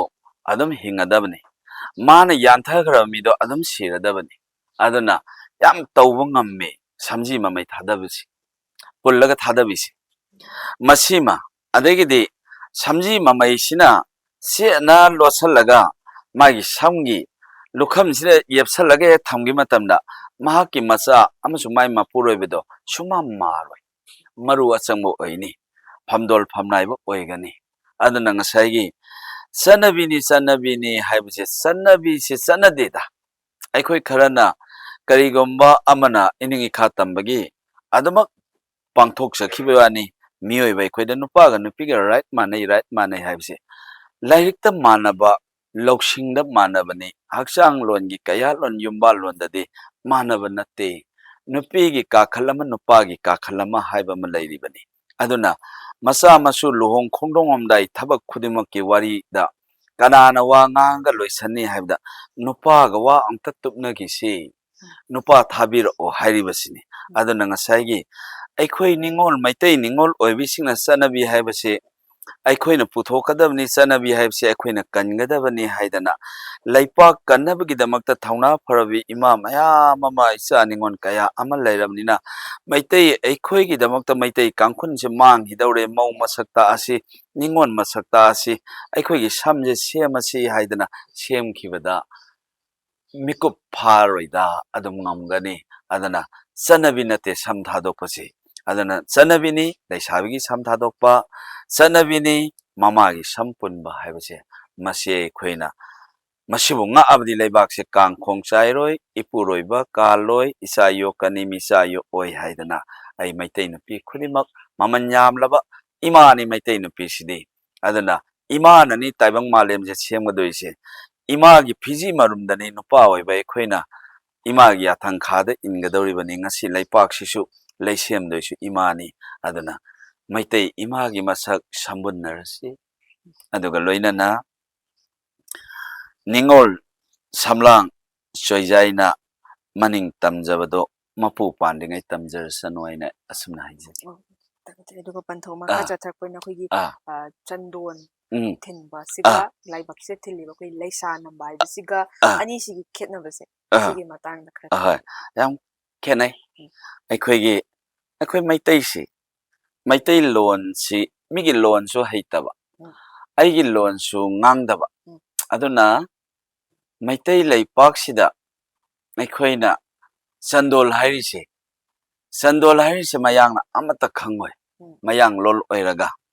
ꯑꯗꯨꯒ ꯉꯁꯥꯏꯒꯤ ꯏꯕꯨꯡ ꯑꯣꯏꯕꯦꯝꯃꯅꯕꯨ ꯈꯪꯉꯣꯏ ꯂꯥꯏꯐꯥꯎꯅꯕꯨ ꯈꯪꯉꯣꯏ ꯃꯔꯝꯗꯤ ꯑꯩꯈꯣꯏꯒꯤꯗꯅ ꯆꯟꯗꯜ ꯍꯥꯏꯕꯅꯤ ꯎꯝ ꯅꯈꯣꯏꯅ ꯆꯟꯗꯣꯜ ꯍꯥꯏꯔꯤꯁꯤꯕꯨ ꯀꯩꯅꯣ ꯍꯥꯏꯔꯛꯀꯅꯤ ꯑꯗꯨꯅ ꯉꯁꯥꯏꯒꯤ ꯁꯤꯃꯁꯨ ꯆꯟꯗꯜ ꯍꯥꯏꯕꯗꯨꯅ ꯃꯤꯒꯤ ꯂꯣꯜ ꯑꯁꯦꯡꯕ ꯆꯟꯗꯣꯜ ꯍꯥꯏꯁꯤꯅ ꯂꯣꯜ ꯑꯃꯥꯡꯕ ꯁꯤꯃ ꯑꯩ ꯍꯥꯏꯖꯒꯦ ꯑꯗꯨꯒ ꯂꯩꯁꯥꯒ ꯆꯟꯗꯟꯒ ꯑꯅꯤꯒꯤ ꯈꯦꯠꯅꯕꯁꯤꯗꯤ ꯌꯥꯝꯅ ꯈꯦꯠꯅꯈ꯭ꯔꯦ ꯃꯁꯤꯒꯤ ꯈꯦꯠꯅꯕꯁꯤꯗꯤ ꯈꯦꯠꯁꯨ ꯈꯦꯠꯅꯩ ꯑꯗꯨꯒ ꯂꯣꯏꯅꯅ ꯂꯩꯄꯥꯛ ꯑꯃꯃꯝ ꯂꯥꯏꯅꯤꯡ ꯑꯃꯃꯝꯒꯤ ꯃꯁꯛꯅꯤ ꯑꯗꯨꯅ ꯂꯩꯁꯥ ꯍꯥꯏꯕꯁꯤꯅ ꯃꯩꯇꯩꯅꯤ ꯏꯟꯗꯤꯌꯟ ꯃꯩꯇꯩꯒꯤ ꯁꯛꯇꯝꯅꯤ ꯂꯩꯁꯥ ꯃꯅꯤꯄꯨꯔ ꯃꯩꯇꯩꯒꯤ ꯁꯛꯇꯝꯅꯤ ꯂꯩꯁꯥꯁꯤꯅ ꯆꯟꯗꯟꯁꯤꯅ ꯏꯟꯗꯤꯌꯟ ꯍꯤꯟꯗꯨ ꯃꯩꯇꯩ ꯂꯩꯄꯥꯛꯁꯤꯒꯤ ꯃꯅꯤꯄꯨꯔ ꯍꯤꯟꯗꯨꯒꯤ ꯁꯛꯇꯝꯅꯤ ꯑꯗꯨꯅ ꯁꯛꯇꯝ ꯑꯅꯤꯁꯤꯗꯤ ꯑꯃꯒ ꯇꯤꯟꯁꯟꯅꯕ ꯌꯥꯗꯦ ꯌꯥꯝꯅ ꯈꯦꯠꯅꯩ ꯃꯩꯇꯩꯗꯗꯤ ꯆꯟꯗꯣꯟ ꯊꯤꯟꯕꯁꯦ ꯑꯔꯥꯟꯕ ꯑꯣꯏꯒꯅꯤꯅ ꯑꯩ ꯍꯥꯏꯅꯤꯡꯉꯤ ꯑꯗꯨꯒ ꯎꯝ ꯄꯟꯊꯧꯒꯤ ꯄꯟꯊꯧꯅꯁꯨ ꯃꯇꯦꯛ ꯑꯃ ꯊꯝꯕꯤꯈ꯭ꯔꯦ ꯑꯩꯈꯣꯏꯒꯤ ꯑꯍꯣꯏ ꯂꯨꯍꯣꯡꯕꯒꯤ ꯇꯧꯕ ꯃꯇꯝꯗ ꯑꯩꯈꯣꯏ ꯏꯟꯒꯗꯕ ꯐꯤ ꯑꯥ ꯊꯛꯅꯒꯗꯕ ꯃꯑꯣꯡ ꯃꯇꯧ ꯑꯗꯨꯒ ꯑꯥ ꯂꯨꯍꯣꯡꯕꯒꯤ ꯃꯇꯝꯗ ꯁꯣꯟꯕꯅ ꯎꯝ ꯃꯩꯇꯩꯒꯤꯗ ꯁꯣꯜꯂꯒ ꯎꯝ ꯑꯩꯈꯣꯏꯒꯤ ꯁꯦꯠꯂꯤꯕ ꯐꯤꯖꯣꯜ ꯑꯩꯈꯣꯏ ꯄꯣꯠꯂꯣꯏ ꯁꯦꯠꯄꯁꯨ ꯑꯗꯨꯃꯛ ꯎꯝ ꯊꯦꯡꯅꯗꯕ ꯅꯠꯇꯦ ꯎꯝ ꯃꯁꯤꯁꯦ ꯎꯝ ꯑꯗꯨꯝ ꯏꯇꯤꯟꯗ ꯇꯤꯟꯁꯤꯟꯅꯔꯒ ꯎꯝ ꯁꯣꯟꯕꯗꯨꯅ ꯃꯩꯇꯩꯗ ꯁꯣꯜꯂꯒ ꯁꯦꯠꯄꯗꯨꯅ ꯄꯣꯠꯂꯣꯏ ꯑꯗꯨꯝ ꯁꯦꯠꯂꯒ ꯆꯟꯗꯟ ꯊꯤꯜꯂꯒ ꯎꯝ ꯁꯨꯃꯥꯏꯅ ꯇꯧꯕꯁꯤ ꯎꯝ ꯑꯩꯈꯣꯏꯗ ꯑꯁꯣꯏꯕ ꯑꯀꯥꯏꯕ ꯂꯥꯛꯀꯗ꯭ꯔꯥ ꯑꯗꯨꯝ ꯌꯥꯗ ꯌꯥꯅꯕꯒꯤ ꯃꯑꯣꯡ ꯑꯃ ꯑꯣꯏꯔꯤꯕ꯭ꯔꯥ ꯍꯥꯏꯕꯗꯣ ꯎꯝ ꯄꯟꯊꯧ ꯀꯃꯥꯏꯅ ꯑꯍꯣꯏ ꯊꯝꯕꯤꯅꯤ ꯑꯗꯣ ꯍꯥꯏꯔꯤꯕꯁꯦ ꯍꯥꯟꯅ ꯂꯨꯍꯣꯡꯈ꯭ꯔꯕ ꯄꯨꯟꯁꯤ ꯂꯩꯄꯨꯟ ꯁꯦꯝꯈ꯭ꯔꯕ ꯏꯆꯥꯁꯤꯡꯅ ꯄꯥꯈꯠꯄꯤꯒꯅꯨ ꯎꯝ ꯑꯗꯨꯒ ꯂꯣꯏꯅꯅ ꯄꯂꯦꯝ ꯑꯣꯏꯕꯤꯁꯤꯡꯅ ꯄꯟꯊꯧ ꯑꯣꯏꯕꯁꯤꯡꯅꯁꯨ ꯃꯁꯤꯗ ꯄꯥꯈꯠꯄꯤꯒꯅꯨ ꯋꯥꯍꯪ ꯑꯁꯤꯒꯤ ꯃꯇꯨꯡ ꯏꯟꯅ ꯑꯩ ꯈꯨꯝꯗꯕ ꯌꯥꯗꯕꯒꯤ ꯇꯧꯖꯕꯅꯤ ꯑꯗꯨꯅ ꯂꯥꯏꯁꯣꯜ ꯂꯥꯜꯂꯦ ꯐꯤꯖꯦꯠ ꯂꯥꯜꯂꯦ ꯂꯥꯏꯁꯣꯜ ꯂꯥꯜꯂꯦ ꯐꯤꯖꯦꯠ ꯂꯥꯜꯂꯦꯅ ꯍꯥꯏꯖꯔꯤꯁꯤꯅ ꯃꯩꯇꯩꯒꯤ ꯏꯁꯩ ꯁꯛꯂꯤꯕꯁꯤꯡꯅꯁꯨ ꯍꯥꯏꯕ ꯉꯝꯗꯕ ꯎꯝ ꯑꯗꯨꯒ ꯑꯩꯈꯣꯏꯅ ꯑꯃꯨꯛ ꯃꯩꯇꯩꯒꯤ ꯁꯟꯇꯣꯛꯏꯕ ꯀꯧꯕꯅꯤꯅ ꯄꯣꯠꯂꯣꯏ ꯁꯦꯠꯄꯗꯨꯒꯤ ꯏꯁꯩꯒꯤ ꯑꯩꯈꯣꯏ ꯃꯄꯥꯎꯁꯤ ꯂꯧꯗ꯭ꯔꯒꯅ ꯃꯩꯇꯩ ꯑꯣꯏꯍꯧꯔꯣꯏꯗ꯭ꯔꯥ ꯎꯝ ꯃꯩꯇꯩ ꯅꯥꯟꯊꯣꯛꯈꯤꯒꯗ꯭ꯔꯥ ꯍꯥꯏꯕꯒꯤ ꯄꯥꯝꯗꯗꯅ ꯁꯛꯄꯅꯤ ꯄꯥꯝꯖꯅ ꯁꯛꯄꯗꯤ ꯅꯠꯇꯦ ꯃꯩꯇꯩꯁꯤꯡꯅ ꯄꯣꯠꯂꯣꯏ ꯁꯦꯠꯂꯒ ꯊꯣꯛꯂꯛꯄꯗ ꯑꯗꯨꯒ ꯂꯣꯏꯅꯅ ꯉꯁꯥꯏꯒꯤ ꯁꯣꯝꯗꯅ ꯏꯁꯩꯗꯅ ꯎꯝ ꯅꯣꯡꯗꯣꯜ ꯁꯣꯔꯥꯔꯦꯜ ꯊꯛꯇꯒꯤ ꯂꯦꯡꯊꯔꯛꯂꯤ ꯎꯝ ꯅꯣꯡꯗꯣꯜ ꯂꯥꯏꯔꯦꯝꯕꯤ ꯁꯪꯒꯨ ꯁꯪꯒꯨ ꯃꯄꯨꯔꯣꯏꯕ ꯅꯥꯛꯇ ꯌꯧꯁꯤꯜꯂꯛꯂꯤ ꯀꯌꯥꯗ ꯐꯖꯈ꯭ꯔꯕꯅꯣ ꯅꯤꯉꯣꯟꯁꯦ ꯍꯥꯏꯗꯣꯏꯅꯤ ꯁꯣꯝ ꯅꯥꯀꯟꯗꯅ ꯀꯌꯥꯗ ꯐꯖꯈ꯭ꯔꯕꯅꯣ ꯄꯣꯛꯂꯣꯏꯁꯦ ꯇꯊꯛ ꯍꯥꯏꯗꯅ ꯋꯥꯔꯤꯁꯦ ꯄꯛꯁꯟꯅꯕ ꯅꯠꯇꯕ ꯑꯗꯨꯅ ꯃꯁꯤꯒꯤ ꯄꯛꯁꯟꯅꯗꯕꯁꯤꯅ ꯂꯥꯛꯄꯁꯤꯅ ꯂꯨꯍꯣꯡꯕ ꯍꯥꯏꯕꯁꯤ ꯑꯩꯈꯣꯏ ꯒꯦꯝ ꯅꯠꯇꯦ ꯇꯁꯦꯡꯅ ꯃꯁꯤ ꯁꯥꯟꯅꯄꯣꯠ ꯅꯠꯇꯦ ꯂꯨꯍꯣꯡꯕ ꯍꯥꯏꯕꯁꯤ ꯂꯩꯁꯦꯝꯂꯣꯟꯗ ꯂꯥꯏꯔꯦꯝꯕ ꯂꯥꯏꯔꯦꯝꯕꯤ ꯑꯅꯤꯒꯤ ꯌꯥꯝꯅ ꯂꯨꯕ ꯃꯤꯑꯣꯏꯕꯒꯤ ꯄꯨꯟꯁꯤꯗ ꯏꯍꯥꯟ ꯍꯥꯟꯕ ꯌꯨꯝꯕꯥꯜ ꯂꯝꯕꯤꯗ ꯑꯗꯨꯛꯀꯤ ꯃꯇꯤꯛ ꯂꯨꯈ꯭ꯔꯕꯅꯤ ꯂꯨꯍꯣꯡꯕ ꯍꯥꯏꯁꯦ ꯃꯁꯤꯒꯤ ꯂꯨꯍꯣꯡꯕꯁꯤꯅ ꯂꯨꯕꯁꯤꯅ ꯌꯨꯝꯅꯥꯛ ꯑꯅꯤ ꯈꯪꯅꯍꯟꯗꯣꯏꯅꯤ ꯁꯥꯒꯩ ꯁꯂꯥꯏ ꯆꯥꯎꯊꯣꯛꯍꯟꯗꯣꯏꯅꯤ ꯏ ꯄꯥꯝꯕꯤ ꯊꯥꯔꯝꯒꯗꯣꯏꯅꯤ ꯃꯃꯥ ꯑꯃꯅ ꯃꯄꯥ ꯑꯃꯅ ꯌꯨꯝ ꯄꯥꯟꯈ꯭ꯔꯕ ꯅꯤꯡꯉꯣꯜ ꯑꯃꯅ ꯄꯤꯕꯥ ꯑꯃꯅ ꯃꯄꯨ ꯃꯅꯥꯏꯅ ꯄꯨꯟꯈ꯭ꯔꯕ ꯃꯇꯝꯗ ꯃꯆꯥ ꯂꯩꯇꯕ ꯍꯥꯏꯕꯁꯦ ꯃꯁꯤ ꯑꯩꯈꯣꯏꯅ ꯌꯥꯝꯅ ꯑꯋꯥꯕꯒꯤ ꯃꯁꯛꯅꯤ ꯑꯗꯨꯅ ꯏꯆꯥ ꯑꯃ ꯄꯤꯔꯛꯀꯗꯧꯔꯤꯕ ꯍꯥꯏꯕꯁꯦ ꯑꯩꯒꯤ ꯂꯥꯏꯁꯣꯟꯗꯨꯒꯤ ꯃꯇꯨꯡ ꯏꯟꯅ ꯄꯤꯔꯛꯀꯗꯧꯔꯤꯕꯅꯤ ꯑꯗꯨꯅ ꯉꯁꯥꯏꯒꯤ ꯃꯁꯤ ꯂꯥꯟꯅ ꯆꯠꯄꯁꯤ ꯌꯥꯝ ꯆꯠꯍꯟꯅꯤꯡꯗꯦ ꯇꯨꯡꯂꯝꯆꯠꯀꯤ ꯌꯨꯝꯕꯥꯜꯂꯣꯟꯗ ꯌꯥꯝ ꯀꯥꯏꯔꯛꯀꯅꯤ ꯑꯗꯨꯅ ꯏꯆꯥ ꯏꯁꯨ ꯆꯥꯗꯥ ꯅꯧꯗꯥ ꯂꯥꯛꯄ ꯃꯇꯝꯗ ꯃꯁꯤ ꯈꯔ ꯑꯗꯨꯝ ꯑꯁꯣꯟꯕ ꯑꯣꯏꯒꯅꯤ ꯍꯥꯏꯗꯅ ꯑꯩ ꯍꯥꯏꯖꯅꯤꯡꯉꯤ ꯃꯩꯇꯩ ꯁꯩꯁꯛꯂꯣꯟ ꯈꯨꯗꯤꯡꯃꯛꯅ ꯁꯦꯡꯅ ꯁꯦꯡꯅ ꯍꯥꯏꯕꯤꯌꯨ ꯁꯛ ꯃꯥꯏ ꯌꯦꯡꯕꯤꯒꯅꯨ ꯂꯩꯁꯥ ꯅꯝꯕꯤꯌꯨ ꯑꯗꯨꯒ ꯐꯅꯦꯛ ꯁꯦꯠꯄꯤꯌꯨ ꯍꯥꯏꯕ ꯋꯥꯍꯩꯁꯦ ꯑꯗꯨꯝ ꯍꯥꯏꯕꯤꯌꯨ ꯃꯤ ꯆꯥꯝꯃ ꯈꯣꯝꯗ꯭ꯔꯒꯁꯨ ꯃꯤ ꯑꯃꯈꯛ ꯃꯩꯇꯩ ꯑꯁꯦꯡꯕ ꯑꯃꯈꯛ ꯂꯩꯈꯤꯕꯗꯨꯅ ꯁꯟꯇꯣꯔꯛꯄꯗꯨꯅ ꯃꯅꯥ ꯄꯨꯡꯖꯒꯅꯤ ꯂꯥꯟꯅ ꯂꯥꯟꯅ ꯁꯛꯑꯒ ꯃꯩꯇꯩ ꯏꯁꯩ ꯁꯛꯑꯒ ꯄꯣꯠꯂꯣꯏ ꯁꯦꯠꯆꯜꯂꯒ ꯆꯟꯗꯣꯟ ꯊꯤꯜꯂꯒ ꯆꯪꯉꯛꯄ ꯃꯇꯝꯗꯗꯤ ꯂꯥꯏꯁꯣꯟꯗ ꯌꯥꯝ ꯌꯥꯗꯦ ꯇꯦꯡꯕꯥꯟꯕ ꯃꯄꯨꯅ ꯌꯥꯗꯦ ꯑꯗꯨꯒ ꯂꯨꯍꯣꯡꯕꯤꯔꯤꯕ ꯏꯆꯥ ꯅꯤꯉꯣꯜꯁꯤꯡꯅꯁꯨ ꯉꯁꯤꯒꯤ ꯃꯤꯀꯨꯞ ꯑꯃꯈꯛꯀꯤ ꯋꯥꯔꯤ ꯈꯟꯕꯤꯒꯅꯨ ꯄꯨꯟꯁꯤꯒꯤ ꯑꯁꯥꯟꯕ ꯂꯝꯕꯤꯒꯤ ꯈꯜꯂꯒ ꯃꯩꯇꯩ ꯑꯃ ꯑꯣꯏꯔꯒꯗꯤ ꯃꯩꯇꯩ ꯐꯅꯦꯛ ꯁꯦꯠꯄꯤꯌꯨ ꯑꯗꯨꯒ ꯍꯧꯈꯤꯕꯗ ꯄꯣꯠꯂꯣꯏ ꯁꯦꯠꯈ꯭ꯔꯕ ꯂꯩꯁꯥ ꯅꯝꯍꯧꯗ꯭ꯔꯕ ꯆꯟꯗꯣꯟ ꯊꯤꯟꯈ꯭ꯔꯕ ꯈꯨꯗꯤꯡꯃꯛ ꯄꯥꯔꯤ ꯏꯃꯣꯝ ꯄꯣꯛꯇꯨꯅ ꯅꯄꯨ ꯅꯅꯥꯏ ꯅꯨꯡꯁꯤ ꯆꯥꯟꯅꯅ ꯌꯨꯝꯂꯤꯡ ꯈꯨꯜꯂꯤꯡꯕꯁꯨ ꯂꯩꯕꯤꯌꯨ ꯑꯗꯨꯒ ꯃꯇꯨꯡ ꯇꯥꯔꯛꯄꯗꯗꯤ ꯃꯩꯇꯩ ꯏꯁꯩ ꯁꯛꯄꯗꯗꯤ ꯉꯁꯥꯏꯒꯤ ꯐꯅꯦꯛ ꯀꯖꯦꯡ ꯂꯩꯁꯤꯅ ꯂꯩꯁꯥꯁꯤꯅ ꯃꯄꯨꯡ ꯑꯣꯏꯁꯤ ꯄꯣꯛꯂꯣꯏꯁꯤ ꯃꯁꯤ ꯌꯥꯔꯤꯉꯩ ꯁꯣꯛꯑꯣꯏꯁꯤ ꯃꯤꯒꯤ ꯂꯥꯏ ꯑꯃꯒꯤ ꯁꯛꯇꯝꯒꯤ ꯐꯤꯖꯣꯟꯗꯨꯕꯨ ꯂꯥꯏ ꯑꯃꯒꯤ ꯃꯔꯛꯇ ꯆꯪꯁꯤꯟꯕ ꯃꯇꯝꯗ ꯂꯥꯏꯗꯨꯅ ꯋꯥꯔꯧꯒꯅꯤ ꯆꯥꯆꯥ ꯇꯧꯍꯩꯗꯦ ꯄꯣꯛꯂꯣꯏꯁꯦ ꯃꯤꯅ ꯁꯦꯠꯄ ꯅꯠꯇꯦ ꯑꯗꯨꯅ ꯏꯕꯦꯝꯃꯅ ꯁꯦꯠꯄ ꯉꯁꯥꯏꯒꯤ ꯂꯥꯏꯅꯤꯡ ꯂꯥꯅ ꯆꯠꯀꯅꯨꯅꯤ ꯏꯆꯥ ꯅꯤꯉꯣꯜꯁꯤ ꯑꯗꯨꯒ ꯑꯩꯈꯣꯏꯒꯤ ꯃꯩꯇꯩꯒ ꯎꯝ ꯒꯧꯔ ꯍꯥꯏꯕꯁꯤꯒꯤ ꯑꯥ ꯑꯅꯤꯁꯤꯒꯤ ꯈꯦꯠꯅꯕꯁꯦ ꯑꯍꯣꯏ ꯁꯤ ꯀꯩ ꯑꯣꯏꯗꯣꯏꯅꯣ ꯎꯝ ꯑꯩꯈꯣꯏꯒꯤ ꯂꯥꯏꯅꯤꯡ ꯂꯥꯏꯁꯣꯟꯗꯤ ꯑꯗꯨꯃꯛ ꯆꯞ ꯎꯝ ꯃꯥꯟꯅꯕ꯭ꯔꯥ ꯎꯝ ꯑꯗꯨꯒ ꯃꯥꯒꯤ ꯂꯩꯔꯤꯕ ꯅꯨꯡꯒꯤ ꯑꯣꯏꯕ ꯈꯦꯠꯅꯕꯁꯤꯡ ꯑꯃꯗꯤ ꯑꯥ ꯃꯩꯇꯩ ꯍꯥꯏꯕꯁꯤꯅ ꯀꯔꯤꯅꯣ ꯑꯗꯨꯒ ꯒꯧꯔ ꯍꯥꯏꯕꯁꯤꯅ ꯀꯔꯤꯅꯣ ꯑꯍꯣꯏ ꯍꯥꯏꯕꯗꯣ ꯑꯍꯣꯏ ꯃꯟꯊꯣꯡꯅ ꯇꯥꯛꯄꯤꯌꯨ ꯑꯩ ꯌꯥꯖꯒꯅꯤ ꯑꯩꯅ ꯈꯪꯕꯗꯅꯤ ꯕꯦꯗ ꯁꯥꯁꯇ꯭ꯔꯗꯤ ꯑꯩ ꯄꯥꯔꯨꯗꯦ ꯑꯗꯨꯕꯨ ꯄꯪꯉꯁꯨ ꯄꯪꯅ ꯑꯩꯅ ꯑꯗꯨꯝ ꯈꯪꯕ ꯉꯝꯃꯤ ꯑꯩꯍꯥꯛꯁꯤꯒꯤ ꯂꯥꯏꯀꯣꯟꯗ ꯑꯩꯁꯤꯅ ꯄꯥꯔꯤ ꯀꯧꯔꯤꯉꯩ ꯃꯇꯝꯗ ꯃꯦꯔꯥꯒꯤ ꯅꯨꯃꯤꯠ 10ꯅꯤ ꯂꯥꯏ ꯍꯔꯥꯎꯕ ꯃꯇꯝꯁꯤꯗ ꯄꯟꯊꯧ ꯁꯪꯂꯦꯟ ꯂꯥꯏꯄꯨꯡ ꯍꯔꯥꯎ ꯊꯧꯅꯤ ꯏꯂꯥꯁꯤꯗ ꯑꯩꯕꯨ ꯅꯨꯡꯁꯤꯕꯗꯒꯤ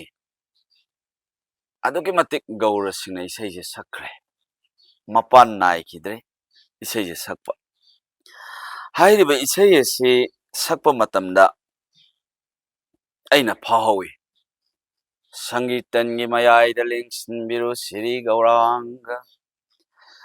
ꯁꯥꯟꯅꯕꯤꯔꯔꯣ ꯒꯧꯔ ꯑꯔꯤ ꯍꯥꯏꯗꯅ ꯉꯁꯥꯏꯒꯤ ꯔꯥꯝ ꯔꯥꯕꯣꯜ ꯑꯅꯤꯅ ꯍꯥꯏꯗꯅ ꯉꯁꯥꯏꯒꯤ ꯂꯥꯟ ꯁꯣꯛꯅꯔꯤ ꯍꯥꯏꯗꯅ ꯄꯥꯂꯥꯗꯒꯤ ꯋꯥꯔꯤ ꯔꯊ ꯖꯇ꯭ꯔꯥꯒꯤ ꯋꯥꯔꯤ ꯍꯥꯏꯗꯅ ꯏꯃꯥꯒꯤ ꯅꯤꯃꯥꯏ ꯍꯥꯏꯗꯅ ꯒꯧꯔꯥꯡꯒ ꯅꯤꯡꯂꯒ ꯅꯤꯃꯥꯏꯅ ꯉꯁꯥꯏꯒꯤ ꯃꯤꯌꯥꯝ ꯄꯨꯝꯅꯃꯛꯀꯤ ꯑꯋꯥ ꯑꯅꯥ ꯀꯟꯈꯤꯕꯒꯤ ꯋꯥꯔꯤ ꯑꯩ ꯈꯪꯉꯤ ꯑꯗꯨꯒ ꯂꯣꯏꯅꯅ ꯁꯤꯔꯤ ꯃꯕꯨꯡꯉꯣꯅ ꯁꯣꯝꯗ ꯂꯩꯔꯤꯉꯩ ꯏꯕꯦꯝꯃꯅ ꯁꯣꯝ ꯅꯥꯀꯟꯗ ꯁꯈꯤ ꯃꯌꯥꯝꯒ ꯏꯕꯨꯡꯉꯣꯅ ꯆꯠꯂꯒ ꯖꯒꯣꯏ ꯁꯥꯈꯤꯕ ꯃꯇꯝꯗ ꯃꯅꯥꯏ ꯅꯨꯕꯤꯅꯗꯤ ꯁꯣꯝ ꯅꯥꯀꯟꯁꯤꯗ ꯏꯕꯦꯝꯃꯅ ꯋꯥꯅ ꯈꯪꯍꯧꯕ ꯍꯥꯏꯕ ꯑꯃ ꯑꯩ ꯈꯪꯍꯧꯏ ꯑꯗꯨꯅ ꯌꯥꯝꯅ ꯍꯦꯛꯇ ꯈꯦꯠꯅꯈ꯭ꯔꯦ ꯑꯗꯨꯅ ꯉꯁꯤ ꯒꯧꯔꯥꯡꯒꯒꯤ ꯋꯥꯔꯤꯗꯅ ꯆꯥ ꯆꯟꯗꯅꯤ ꯂꯣꯏꯅꯅ ꯇꯨꯜꯁꯤ ꯃꯅꯥꯅꯤ ꯂꯩꯔꯤꯕ ꯕꯔꯇꯤꯅꯤ ꯑꯕꯦꯔꯅꯤ ꯉꯁꯥꯏꯒꯤ ꯏꯕꯨꯡꯉꯣꯒꯤ ꯁꯥꯟꯅꯔꯛꯄ ꯀꯨꯝꯍꯩ ꯃꯌꯥꯝ ꯃꯗꯨꯒ ꯂꯣꯏꯅꯅ ꯀꯨꯟꯖꯕꯣꯟꯅꯤ ꯁꯥꯟꯅꯔꯤꯕꯁꯤ ꯃꯁꯤꯗꯒꯤꯗꯤ ꯃꯁꯤꯒꯤ ꯃꯇꯨꯡ ꯇꯥꯔꯒꯗ ꯗꯁ ꯑꯕꯇꯥꯔꯅꯤ ꯑꯗꯨꯒ ꯉꯁꯥꯏꯒꯤ ꯁꯤꯒꯤ ꯃꯇꯨꯡ ꯇꯥꯔꯛꯄ ꯃꯇꯝꯗ ꯔꯥꯝꯅ ꯔꯥꯕꯣꯟꯅ ꯗꯦꯕꯤꯒꯤ ꯋꯥꯔꯤ ꯁꯨꯃꯥꯏꯅ ꯂꯩꯈꯤꯕ ꯋꯥꯔꯤ ꯄꯨꯝꯅꯃꯛ ꯍꯅꯨꯃꯥꯟꯅ ꯃꯕꯨꯡꯉꯣ ꯔꯥꯝꯒꯤꯗꯃꯛꯇ ꯍꯥꯏꯕ ꯋꯥꯔꯤ ꯃꯍꯥꯗꯦꯕꯕꯨ ꯇꯥꯟꯅꯔꯛꯈꯤꯕ ꯃꯇꯝꯗ ꯒꯨꯟꯇꯤꯅ ꯋꯥꯔꯛꯈꯤꯕꯒꯤ ꯋꯥꯔꯤ ꯃꯆꯥ ꯃꯉꯥꯅ ꯁꯅꯥꯒꯤ ꯂꯩꯍꯥꯎ ꯀꯠꯈꯤꯕꯒꯤ ꯋꯥꯔꯤ ꯑꯁꯨꯃꯥꯏꯅ ꯇꯧꯗꯅ ꯂꯝꯕꯤ ꯑꯃ ꯇꯣꯉꯥꯟꯅ ꯂꯩꯖꯈ꯭ꯔꯦ ꯑꯗꯨꯒ ꯂꯣꯏꯅꯅ ꯂꯥꯏꯒꯤ ꯂꯥꯏꯁꯛꯁꯨ ꯈꯦꯠꯅꯩ ꯂꯥꯏꯗ ꯀꯠꯂꯤꯕ ꯍꯩꯅꯝ ꯂꯩꯅꯝꯒꯤ ꯃꯅꯝꯐꯥꯎꯗ ꯈꯦꯠꯅꯩ ꯆꯥꯛꯇ ꯑꯦꯟꯁꯥꯡꯗ ꯐꯥꯎꯕꯗ ꯒꯧꯔꯒꯤ ꯆꯥꯛꯀ ꯃꯩꯇꯩ ꯆꯥꯛꯀ ꯑꯅꯤ ꯑꯁꯤ ꯌꯥꯝ ꯈꯦꯠꯅꯩ ꯒꯧꯔꯒꯤ ꯃꯅꯝ ꯑꯃꯅꯤ ꯃꯩꯇꯩ ꯃꯄꯨ ꯁꯤꯗꯕꯒꯤ ꯃꯅꯝꯅ ꯑꯃꯅꯤ ꯑꯗꯨꯅ ꯌꯥꯝꯅ ꯈꯦꯠꯅꯩ ꯑꯗꯨꯅ ꯑꯩꯈꯣꯏꯒꯤꯅ ꯃꯩꯇꯩꯒꯤꯗꯃꯛꯇꯅ ꯉꯁꯥꯏꯒꯤ ꯁꯣꯅꯄꯨꯡꯒꯤ ꯃꯌꯣꯜꯗ ꯂꯦꯡꯁꯤꯟꯕꯤꯔꯁꯤ Taibang pan mamapugi na tiknayay usay thajarage. Malem imana leis emlak laba matamda lengli pali ba puna maksing na se malem imagi mapam na mapu mana hulak pani. Malem taibang palas da lengli pali ba asum na lai. Taibang malem na suna pung lai ri pak ti singuna Shanagi kairakti kakhalda leng thabiru kuyumna hosanaru shunapunda Laija tha kia singilai u dạo ba miền lấy ra lại dân singilai thăm ba ni thơ ni thari tha lại giờ lấy ô singin na sana biru mapugi thau jana lakhibani palem imagi nau yum nong lem lei nga gum na sayun ba tha bum ta ra tai bang phao ho mi yui po mapugi langoni hulak pa hai khak na pan thau ni ukpi ba iman tam pak ni ima man bên mai thùng ni i pa man sing lâu ni ô tai ban cô mày ni da mangang luang khu man gi langon ni sana badi tai bang pan de kun jau ba lei sau han badi tai bang na sana badi langon kum hai ni malem na semba haurak le tai bang na asumai na hairi basina angang oigera ahal oigera punamakuna asimaitai ne na dum haigani aduga loinana ngasai Sanabiro gauranga sabiro jagoibu adaita na pungbo yai hairapasina adaita gauranga hairagana asina gaura dharman haidana ani se amaga naksanaba sugya yade adana palem pandawi thaujana tanjam khakta aina paijarisina saugini aina paijarisina thambani adana hingminabadadi yaruba ado magi sakkibagi lambidadi amana uyanda amana lairang sina khoyung khuya khada adona maitaina maitai gaura dharma adana lai amaga manai haise maitai aikhoi khaktana hingbada mapung phajadabagi pangangda ngangbay wani ada gaura dharma nadi lai amaga maitai na khoiga manai se sugya yaroi gaur dharma na sokpa yadaba amang bahaido maitai ni malem sige lairiba miyoiba lainaribada lon manaba ipaisa aisho miyam marakta dum leijage aduga laining lol amoina isasage lai makne de ai haijaroi aduga loina na yamna akhangbagi manungda su ai chanjaningde sahi kuntra lai ningobagi ai mit mamang sida uba khara do ai haijabani aduna ngasigi wahi khonthok lon sida ꯑꯩꯈꯣꯏ ꯑꯗꯨꯝ ꯇꯥꯊꯣꯛ ꯇꯥꯁꯤꯟꯅꯅ ꯑꯩꯈꯣꯏ ꯆꯠꯃꯤꯟꯅꯕꯗ ꯌꯥꯗꯕ ꯂꯩꯇꯦ ꯃꯥꯂꯦꯝ ꯌꯨꯝꯊꯣꯡ ꯈꯨꯗꯤꯡꯒꯤ ꯑꯣꯏꯅ ꯁꯤꯗꯕ ꯅꯥꯗꯕ ꯑꯋꯥꯕ ꯂꯩꯇꯕ ꯅꯨꯡꯉꯥꯏ ꯌꯥꯏꯐꯕꯒꯤ ꯃꯅꯨꯡ ꯆꯟꯗꯨꯅ ꯑꯩꯈꯣꯏ ꯑꯍꯤꯡꯕ ꯑꯃ ꯑꯣꯏꯅ ꯆꯥꯔꯨꯔꯕ ꯆꯥꯛꯈꯣꯝ ꯑꯃꯒꯤ ꯂꯃꯟꯗꯤ ꯑꯩꯈꯣꯏ ꯁꯤꯡꯉꯝꯁꯤ ꯏꯄꯥ ꯏ ꯈꯪꯁꯤ ꯏꯃꯥꯒꯤ ꯏ ꯈꯪꯁꯤ ꯏꯃꯥ ꯏꯄꯥ ꯑꯅꯤꯒꯤ ꯏꯔꯦꯝꯈꯥꯛꯀꯤ ꯃꯆꯥ ꯑꯩꯈꯣꯏꯅ ꯏꯄꯥ ꯏꯄꯨ ꯂꯥꯏꯅꯤꯡ ꯏꯒꯤ ꯈꯣꯡꯒꯨꯟꯕꯨ ꯃꯨꯠꯇꯅꯕ ꯏꯌꯥꯟ ꯆꯪꯉꯛꯇꯅꯕ ꯃꯩꯇꯩ ꯅꯨꯄꯤ ꯈꯨꯗꯤꯡꯃꯛꯅ ꯏ ꯑꯔꯥꯟꯕ ꯄꯨꯁꯜꯂꯛꯇꯅꯕ ꯃꯩꯇꯩ ꯏꯕꯨ ꯁꯦꯡꯅ ꯃꯈꯣꯡ ꯊꯝꯃꯝꯅꯕ ꯂꯩꯈꯥ ꯇꯥꯔꯕ ꯃꯩꯇꯩꯁꯤꯕꯨ ꯑꯃꯨꯛꯇꯪ ꯍꯤꯡꯀꯠꯍꯟꯃꯤꯟꯅꯕꯒꯤꯗꯃꯛꯇ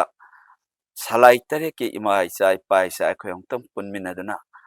ꯍꯤꯡꯀꯠꯂꯣꯟꯁꯤꯗ ꯑꯩꯈꯣꯏ ꯁꯔꯨꯛ ꯌꯥꯃꯤꯟꯅꯁꯤ ꯂꯥꯞꯄꯁꯨ ꯅꯛꯑꯁꯨ ꯃꯩꯇꯩꯗꯤ ꯃꯩꯇꯩ ꯑꯣꯏꯔꯁꯤ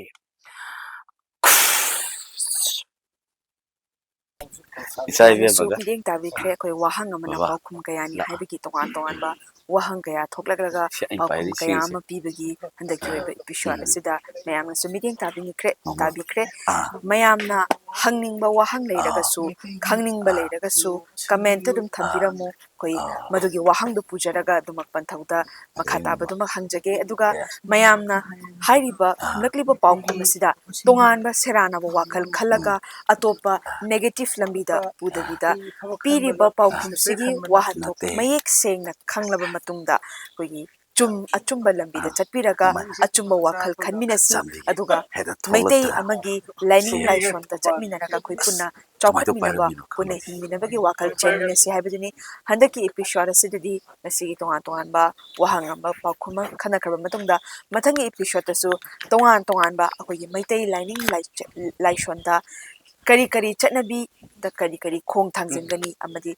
ꯐꯤꯖꯦꯠ ꯆꯥꯛꯆꯥꯗ ꯀꯔꯤ ꯀꯔꯤ ꯁꯦꯠꯀꯅꯤ ꯍꯥꯏꯕꯒꯤ ꯃꯇꯥꯡꯗ ꯑꯗꯨꯃꯛ ꯂꯥꯛꯆꯔꯒ ꯁꯤꯖꯤꯟꯅꯔꯤꯕ ꯂꯣꯟ ꯈꯣꯟꯊꯣꯛꯁꯤꯡꯁꯤꯒꯤ ꯇꯣꯉꯥꯟ ꯇꯣꯉꯥꯟꯕ ꯀꯌꯥ ꯑꯃ ꯈꯟꯅꯖꯔꯒ ꯑꯗꯨꯃꯛ ꯄꯨꯗꯨꯅ ꯂꯥꯛꯆꯒꯦ ꯍꯟꯗꯛꯀꯤ ꯑꯣꯏꯅꯗꯤ ꯃꯇꯥꯡ ꯑꯁꯤꯗ